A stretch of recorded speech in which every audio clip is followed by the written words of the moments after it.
আমার কথা শোনার জন্য আপনাদের আবারও ধন্যবাদ। পশ্চিমবঙ্গের মুখ্যমন্ত্রী মমতা ব্যানার্জি তিনিও বাংলাদেশ ইস্যু নিয়ে কথা বলেছেন। বাংলাদেশ এখন সবার মাথা ব্যথা, বিশেষ করে ভারতের মাথা ব্যথা। এতদিন কিন্তু ছিল না মাথা ব্যথা। এখন হইছে কেন জানেন? গত ১৫ বছর হাসিনা এই বাংলাদেশ থেকে সব মাগনা দিয়ে দিয়েছে ভারতরে। এই জন্য ভারত খুব মজায় মজায় মনে মনে কলা খেয়ে গেছে, আর এখন কিছুই পাচ্ছে না। যার কারণে এখন ভারত বাংলাদেশের ঘাড়ে পরে উঠে বসতে হবে, জোর জবরদস্তি করে সব কিছু নিতে হবে, আদায় করতে হবে। এই জন্যে ভারত বাংলাদেশ নিয়ে টোটাল মাথা ব্যথা। আর যেই ইসকনের যে নেতা চিন্ময়, ওনাকে গ্রেপ্তার করা হয়েছে বাংলাদেশের রাষ্ট্রদ্রোহ মামলায়। উনি রাষ্ট্রবিরোধী কাজ করেছেন, সঠিক প্রমাণের তথ্যে উনাকে গ্রেপ্তার করেছেন। এইটা উপদেষ্টা আসিফ মাহমুদ বলেছেন। কিন্তু এখন ভারতের সংসদে এইটা নিয়ে কথা হয়েছে। তারপরে কলকাতার যে বিজেপি নেতা তিনি শুভেন্দু, তিনিও বাংলাদেশকে ইচ্ছামতো ধমকাচ্ছেন। আর এখন মমতা ব্যানার্জি বাংলাদেশ নিয়ে কথা বলছেন। সবার মাথা ব্যথা। আচ্ছা, কি বলছেন একটু শুনি। জি নিউজ ভারতেরই একটা অনলাইন পত্রিকা, সেখানে কি বলছে একটু শুনি।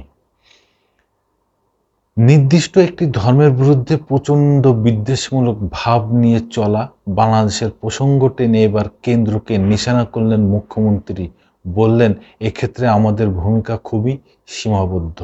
ভারত সরকার বাংলাদেশ সরকারের সঙ্গে কথা বলে ব্যবস্থা নিতে পারে।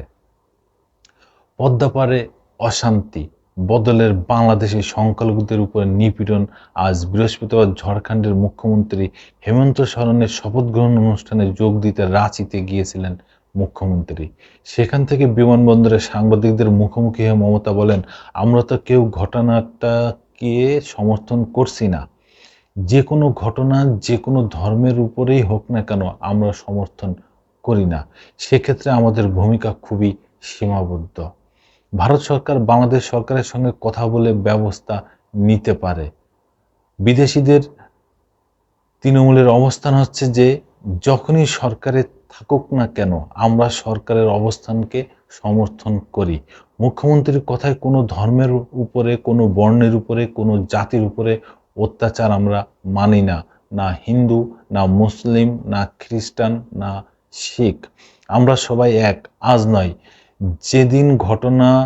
যেসব ঘটনা গত ১ বছর ধরে ঘটছে, প্রত্যেকটা ঘটনার জন্য আমরা দুঃখিত।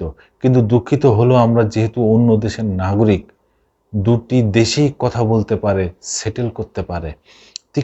তিস্তা চুক্তি প্রসঙ্গে টেনে মুখ্যমন্ত্রী আরও বক্তব্য, আমাদেরকে কোনোভাবে যুক্ত করা হয় না, আমরা জানিও না। তিস্তার ব্যাপারে চুক্তি হয়ে গিয়েছিল, আমাদের জানানো হয়নি। আমরা বাংলাদেশকে ভালোবাসি, বাংলাদেশও নিশ্চয়ই ভারতকে ভালোবাসে, বাংলাকেও ভালোবাসে। আমাদের ভাষা, স্বয়ংীয় পোশাক পরিচ্ছদ সবই এক। রাজনৈতিক ভিত্তিতে যতই মতভেদ থাকুক না কেন, আমরা এটা নিশ্চয়ই চাই না যে কোনো ধর্মে ধর্মে বিভেদ হোক এবং তার রেশ কারোর উপর পড়ুক। কেন্দ্রীয় সরকারে যারা আছেন তারাও নির্দিষ্ট একটি ধর্মের বিরুদ্ধে প্রচণ্ড প্রতিহিংসাপরায়ণ মনোভাব নিয়ে চলে। আমরা মনে করি কোনোটাই ঠিক না। মন্দিরও থাকবে, মসজিদও থাকবে, গুরুদ্বারও থাকবে, গির্জাও থাকবে।